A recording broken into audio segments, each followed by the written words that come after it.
प्राची के माता पिता गरीब मजदूर थे। वो दोनों ईंटें ढोने का काम करते थे, इसलिए घर में पैसों की बहुत दिक्कत थी। कभी दाल सब्जी हुई तो बना ली, नहीं तो नमक से रोटी खाकर ही पेट भर लेते थे। एक दिन प्राची अपनी सहेलियों के साथ खेल रही थी। उसकी सहेली कोमल उससे बोली, प्राची, कल हम सब सहेलियां गांव के बाहर लगा मेला देखने जा रही हैं। तू भी हमारे साथ चल। मेला देखने? पर मुझे पहले माँ बापू से पूछना पड़ेगा। ठीक है, शाम तक पूछकर बता देना, वरना हम सब चले जाएंगे। प्राची घर जाती है और मेले में जाने की बात करती है। माँ, कल कोमल और मेरी बाकी सहेलियां गांव के बाहर मेला देखने जा रही हैं। मुझे भी उनके साथ जाना है। प्राची, तुझे तो पता है आजकल तेरे बापू और मुझे मजदूरी का काम नहीं मिल पा रहा है, और जो थोड़ा बहुत काम मिलता है उसमें बहुत कम पैसे मिल पाते हैं। मेले में जाने के लिए तुझे कम से कम 50 रुपए की तो जरूरत पड़ेगी ना।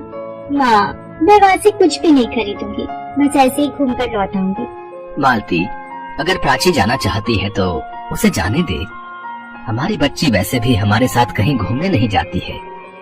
प्राची, तो कल मेले में घूम आना। सच बापू? आप बहुत अच्छे हो। ये ले, तो ये 20 रुपए रख ले और अपने लिए वहाँ से कुछ खरीद लेना। प्राची को 20 रुपए देते हुए उसके पिता और माँ की आंखों में आंसू आ जाते हैं। आज वो पैसे को मोहताज थे, पर फिर भी अपनी बेटी के चेहरे पर आई मुस्कान देखकर उनकी आंखें भर आती हैं। अगले दिन प्राची कोमल और अपनी बाकी सहेलियों के साथ मेला घूमने जाती है। माला, पूजा, प्राची, ये देखो, मेला घूमने के लिए माँ ने मुझे 200 रुपए दिए। मेरी माँ ने भी मुझे 200 ही दिए। और तुम्हें पूजा प्राची? 150 रुपए लाई हूँ। वो मैं 20 रुपए? बस इतने में तो एक छोटी सी गुड़िया भी नहीं आ पाएगी। पूजा, माला, चलो सामने कटपुतली का फेयर देखते हैं। 20 रुपए की टिकट है, तुम तीनों देख लो, तब तक मैं पानी पीकर आती हूँ। प्राची जानती थी उसके पास कम रुपए हैं, इसलिए वो ऐसे ही मेले में घूमती रही। पापू ने बड़ी मुश्किल से ये रुपए मुझे दिए थे। मैं इन रुपयों से घर के लिए कुछ खरीद लेती हूँ। पर यहाँ तो कुछ भी नहीं दिख रहा है ऐसा। क्या हुआ प्राची? तूने तो ना ही कुछ खाया और ना ही कुछ खरीदा। हम देख कितना कुछ खरीद लाए, इतनी सारी खिलौने, चूड़ियाँ, पर तेरे पास तो पैसे ही नहीं थे। अब चल, बहुत देर हो रही है, हम सब घर वापस चलते हैं। प्राची सब सहेलियों के साथ घर वापस आने लगती है। तभी उसकी नजर एक बूढ़ी औरत पर पड़ती है। फूल गोभी ले लो बेटी, आज सुबह से एक भी फूल गोभी नहीं बिकी, तुम्हारी बड़ी मेहरबानी होगी। अगर मैं फूल गोभी खरीद कर ले जाती हूँ तो माँ बहुत खुश होंगी। रात को हम इसकी सब्जी बनाकर रोटी के साथ खा सकेंगे। वैसे भी बापू के पास इतने पैसे नहीं होते कि हम रोजाना ताजी सब्जी बनाकर खा सके। क्या सोच रही है प्राची? जल्दी चल, घर जाने में देर हो गई तो माँ डांट लगाएगी। अम्मा, मेरे पास ये 20 रुपए हैं, आप इनका मुझे गोभी का फूल दे सकते हो? हाँ बेटा, लो, ये गोभी का फूल 20 रुपए का है। मुझे तेरे ऊपर तो हंसी आती है प्राची। तू मेला घूमने आई है और क्या खरीद कर ले जा रही है? गोभी का फूल। सब सहेलियां जोर जोर से हंसने लगती है। प्राची गोभी का फूल खरीद कर घर आ जाती है। प्राची बेटा, वो रुपए तो तेरे बाबूजी ने तुझे मेला घूमने के लिए दिए थे, और तूने उन रुपयों से कुछ भी नहीं खाया, ना ही अपने लिए कुछ खरीदा। मेरी बच्ची, वहाँ भी तुझे घर का ही ख्याल आया। मालती, हमारी प्राची सचमुच बहुत समझदार हो गई है।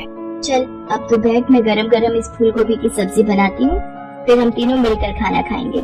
मालती सब्जी बनाने के लिए गोभी काटने बैठती है। गोभी देखने में बहुत बढ़िया और ताजी है। काश एक गोभी का फूल और होता तो ज्यादा सब्जी बन जाती। मालती देखती है वहाँ एक गोभी के फूल की जगह 2 गोभी के फूल हो जाते हैं। ये क्या जादू है? ये कैसे हो सकता है? यहाँ पर तो एक ही गोभी थी, पर अब 2 फूल कैसे हो गए? एक बार 4 फूल बोलकर देखूं। गोभी के 4 फूल मेरे सामने आ जाए। मालती के सामने गोभी के 4 फूल आ जाते हैं। वो हैरान हो जाती है और वो प्राची और उसके बापू को आवाज लगाती है। माँ, ये तो सचमुच जादुई फूल गोभी है। हम जितने भी गोभी के फूल बोएंगे, हमारे सामने उतने ही गोभी के फूल आ जाएंगे। अभी गोभी के फूल में से एक अप्सरा उत्पन्न होती है। घबराओ नहीं, मैं एक अप्सरा हूँ। मैं धरती लोक से गुजर रही थी। मैंने इस प्यारी सी बच्ची को देखा कि किस तरह से ये किसी गरीब की मदद कर रही थी। मेरे से रहा नहीं गया और मैं इस फूल गोभी में वास कर गई और प्राची के साथ यहाँ तक आ गई। मैंने तुम सबकी बातें सुनी और मेरा मन दुख से भर गया। जो दूसरों की मदद करता है वो मनुष्य मुझे बहुत प्रिय है।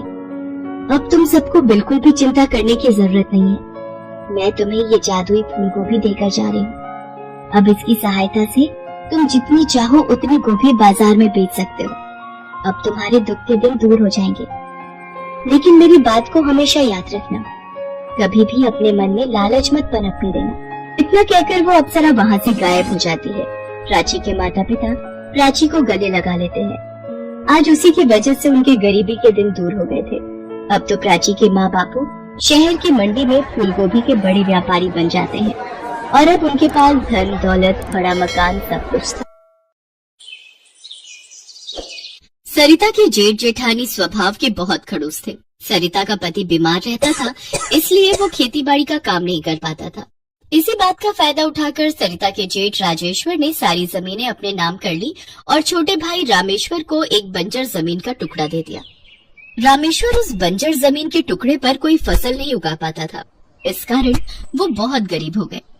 रामेश्वर पहले ही बीमार रहता था, इस कारण ज्यादा काम नहीं कर पाता था, इसलिए सरिता उसकी इस काम में मदद करती थी। कुछ नहीं मिलेगा सरिता इस जमीन पर। हम जितनी मर्जी खेती कर लें, हल चला लें, पर ये बंजर जमीन हमें कोई फल सब्जी नहीं देगी।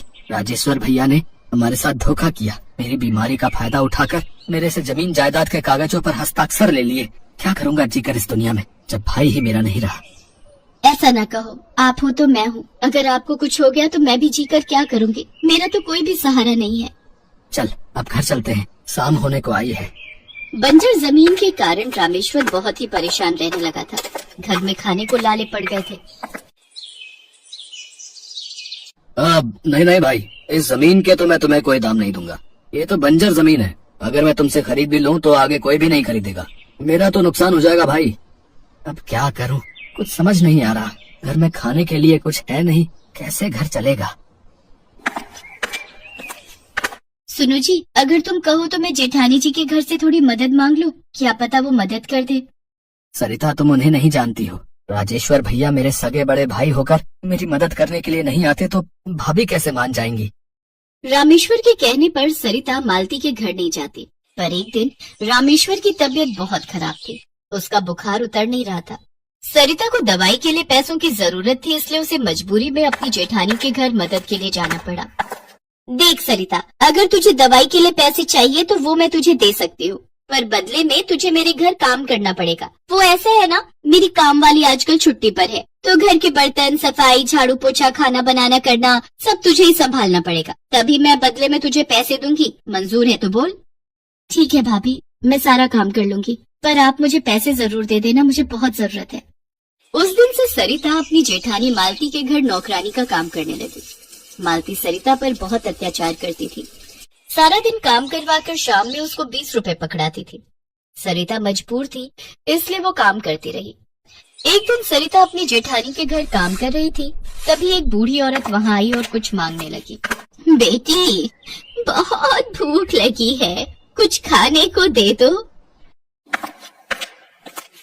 ओ अम्मा, आगे जाओ, ये कोई दान धर्मशाला नहीं है जो यहाँ से कुछ खाने को मिलेगा। पता है अनाज कितना महंगा है। तुम भिखारी और गरीब लोगों को अगर ऐसे ही मैं रोटी सब्जी बांटती रही तो मेरा घर तो जल्दी खाली हो जाएगा। जाओ जाओ, माफ करो। जेठानी जी, लगता है बेचारी बहुत भूखी है। रोटी के डिब्बे में रात की 2 रोटियां रखी है, वो कोई भी नहीं खाएगा। अगर कहो तो वो मैं इन बूढ़ी अम्मा को दे दूं। पता भी है 2 रोटियां कितनी महंगी है। एक शर्त पर देने दूंगी, अगर तू वो 2 रोटियां देना चाहती है तो आज के 20 रुपए तुझे नहीं मिलेंगे, वो तुझे कटवाने पड़ेंगे। कोई बात नहीं जेठानी जी, आप आज मुझे पैसे मत देना, पर इन बूढ़ी अम्मा को कुछ खाने के लिए दे दो। सरिता की जेठानी मालती उस बूढ़ी औरत को रोटी दे देती है और बदले में उस दिन सरिता के पैसे काट लेती है। सरिता शाम को काम खत्म करके जब घर जा रही थी तब वो बूढ़ी औरत उसे दोबारा मिली।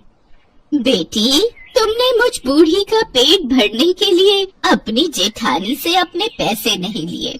तुम सचमुच बहुत दयालु हो। जो दूसरों की मदद करते हैं, ईश्वर भी सदैव उनकी मदद करते हैं। पर अम्मा, अब तो मैं बहुत हिम्मत हार चुकी हूँ। कब तक मैं जेठानी जी के ताने सुनूंगी? काश हमारी बंजर जमीन पर खेती हो जाती तो आज हम भी खुशी खुशी जीवन बिता रहे होते।